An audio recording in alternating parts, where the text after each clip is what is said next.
Hello everyone and welcome to my channel lifestyle A to Z. आज मी तुम्हाला सांगणार आहे की एक अशी गोष्ट जी तुम्ही वापरून तुमचं एज एक 10 वर्षांनी तरी कमी करू शकता.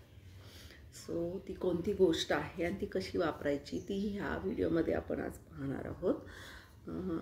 एक तर तुम्हाला स्किन प्रॉब्लेम्स असतात, माहिती आहे की आपल्याला की पोल्युशनमुळे खूप स्किन प्रॉब्लेम्स येत आहेत. जसं की व्रिंकल्स येतात.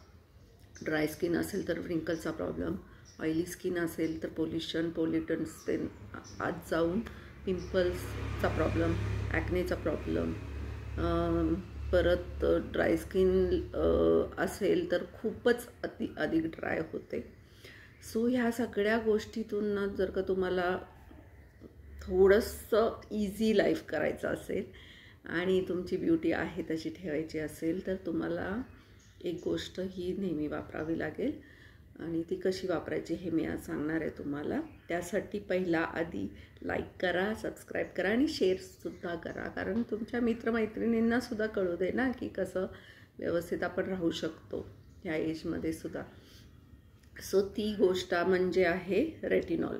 रेटिनॉल ही विटॅमिन आहे आणि हे तुम्ही लावलं, सपोज वयाच्या 22व्या वर्षी लावायला चालू केलं तर खूपच चांगलं आहे.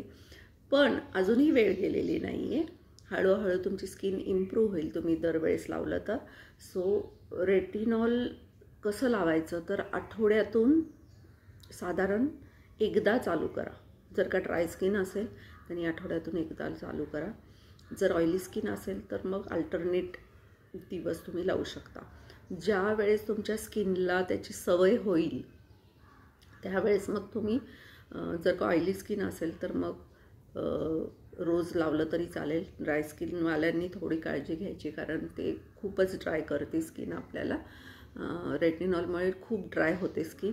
सो त्यांनी आठवड्यातून 2दा किंवा 3दा वापरलं तरी चालेल. सो कसं करायचं आहे तर 2च ड्रॉप्स लागतात. साधारण 2 ड्रॉप्स घ्यायचे आणि प्लेस करायचे.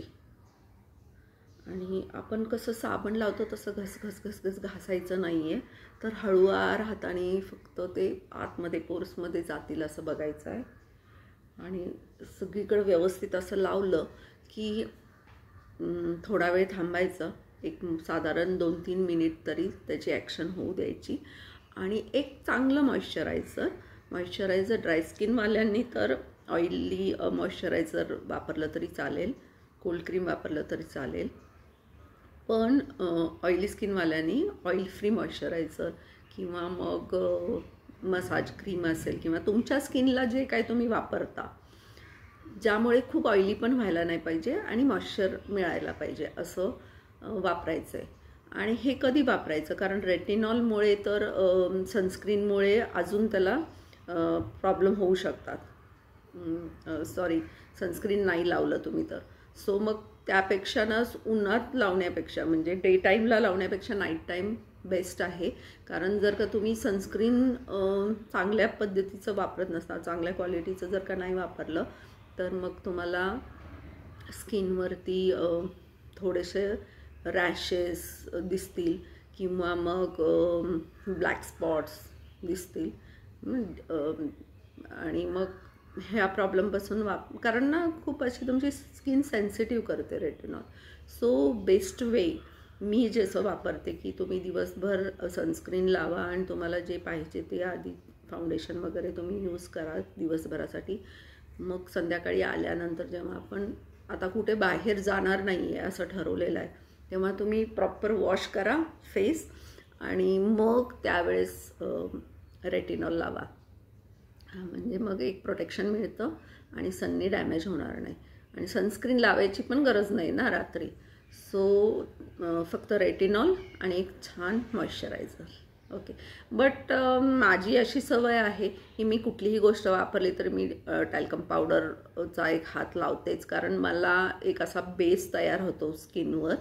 म्हणजे माझ्यासाठी तरी मी बघितलं की हे चांगलं आहे की पावडर लावली की मग बाकीचे काही गोष्टी आहेत, धूळ वगैरे प्रदूषण हे जात नाही स्किनमध्ये आणि स्किन चांगली राहते. सो ही एक सवय लावा की मे बी एक 10 मिनिटांनी किंवा 15 मिनिटांनी एक टॅल्कम पावडर, इवन झोपताना सुद्धा तुम्ही एक टॅल्कम पावडर आणि चांगल्या क्वालिटीची, चांगल्या कंपनीची त्याचा एक हात लावा. सो ऑइली स्किनसाठी तर खूप बेस्ट आहे. ड्राय स्किनवाल्यांनी नाही वापरली तरी चालेल रात्रीची, पण ऑइली स्किनला मस्ट आहे. सो टॅल्कम पावडरचा एक हात लावा. ड्राय स्किननी फक्त रेटिनॉल आणि मॉइश्चरायझर लावलं तरी चालेल. तुम्हाला कुठलं ऑइल सूट होत असेल चेहऱ्याला तर ते ऑइल लावलं तरीही चालेल. सो हे वापरून बघा आणि नक्की शेअर करा, सबस्क्राईब करा आणि लाईक करा माझ्या व्हिडिओला. सो मी नवीन नवीन असे पोस्ट रोज असे पाठवत आहेत. रोज जरी नाही जमले तरी ॲटलिस्ट मी बघेन की 2-3 पोस्ट तरी आठवड्यात होतील. ओके, वापरून बघा आणि नक्की कळवा.